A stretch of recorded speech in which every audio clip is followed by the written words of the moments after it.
पश्चिम बंगाल विधानसभा चुनाव की मतगणना को लेकर सुप्रीम कोर्ट में हुई सुनवाई के बाद अब सियासी घमासान और तेज हो गया है। सुप्रीम कोर्ट ने मतगणना में केंद्रीय कर्मचारियों की तैनाती पर अलग से कोई आदेश देने से इंकार कर दिया, लेकिन फैसले के तुरंत बाद तृणमूल कांग्रेस यानी टीएमसी की तरफ से बड़ा बयान सामने आया है। ममता बनर्जी के करीबी और वरिष्ठ सांसद सौगत रॉय ने साफ कहा है कि उनकी लड़ाई सिर्फ निष्पक्ष चुनाव परिणामों के लिए थी। तो आखिर सुप्रीम कोर्ट में क्या हुआ, टीएमसी की आपत्ति क्या थी और चुनाव आयोग ने कोर्ट में क्या भरोसा दिया, आपको पूरी खबर विस्तार से बताते हैं। पश्चिम बंगाल विधानसभा चुनाव की मतगणना को लेकर दायर टीएमसी की याचिका पर सुप्रीम कोर्ट ने फिलहाल कोई नया आदेश देने से इनकार कर दिया है। हालांकि अदालत ने चुनाव आयोग के उस आश्वासन को रिकॉर्ड पर लिया है जिसमें आयोग ने कहा है कि 13 अप्रैल के सर्कुलर के अनुसार केंद्र और राज्य सरकार दोनों के कर्मचारियों को मतगणना प्रक्रिया में शामिल किया जाएगा। सुप्रीम कोर्ट के इस रुख के बाद अब तृणमूल कांग्रेस की प्रतिक्रिया सामने आई है। टीएमसी सांसद सौगत राय ने कहा कि पार्टी की याचिका का मकसद केवल निष्पक्षता सुनिश्चित करना था। उन्होंने कहा, हमारी याचिका इस बात को लेकर थी कि सिर्फ केंद्र सरकार के कर्मचारियों को ही काउंटिंग ड्यूटी में क्यों लगाया जा रहा है और राज्य सरकार के कर्मचारियों को क्यों बाहर रखा जा रहा है। हमारे वकील ने अदालत में कहा है कि निष्पक्ष परिणामों के लिए सभी कर्मचारियों को शामिल किया जाना चाहिए, लेकिन सुप्रीम कोर्ट हमारी दलील से सहमत नहीं हुआ।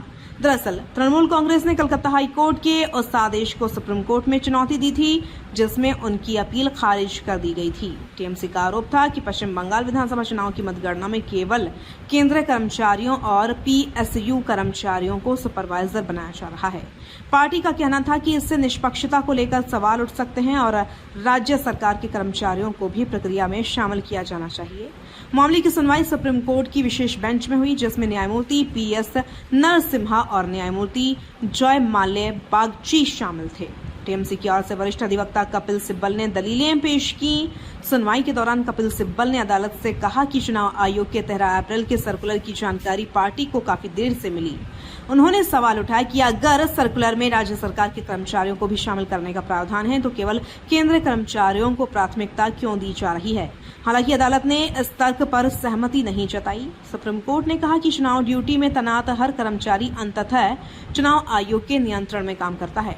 कोर्ट ने यह भी कहा कि केवल इस आधार पर कि कर्मचारी केंद्र सरकार से जुड़े हैं, पूरी प्रक्रिया को पक्षपातपूर्ण नहीं माना जा सकता। जस्टिस जय माल्य बागची ने सुनवाई के दौरान यह भी कहा कि हर काउंटिंग सेंटर पर राजनीतिक दलों के एजेंट मौजूद रहते हैं, इसलिए प्रक्रिया की निगरानी पहले से होती है। वहीं चुनाव आयोग की ओर से अदालत में कहा गया कि आयोग पूरी तरह नियमों के तहत काम कर रहा है और किसी भी वर्ग के कर्मचारियों को बाहर नहीं रखा जाएगा। चुनाव आयोग ने भरोसा दिलाया कि मतगणना प्रक्रिया पारदर्शी और निष्पक्ष होगी।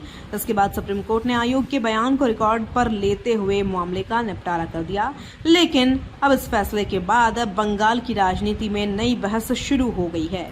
विपक्ष जहां इसे चुनाव आयोग के पक्ष में बड़ी राहत मान रहा है, वहीं टीएमसी अब भी यह संदेश देने की कोशिश कर रही है कि उसकी लड़ाई केवल निष्पक्ष चुनाव प्रक्रिया को लेकर थी। तो सवाल अब यही है, क्या सुप्रीम कोर्ट के फैसले के बाद बंगाल चुनाव की मतगणना को लेकर उठे विवाद पूरी तरह खत्म हो जाएंगे या फिर राजनीतिक बयानबाजी और आरोप प्रत्यारोप का दौर आगे भी जारी रहेगा। फिलहाल सुप्रीम कोर्ट ने चुनाव आयोग के आश्वासन पर भरोसा जताया है, लेकिन बंगाल की सियासत में यह मुद्दा अभी भी गर्म बना हुआ है।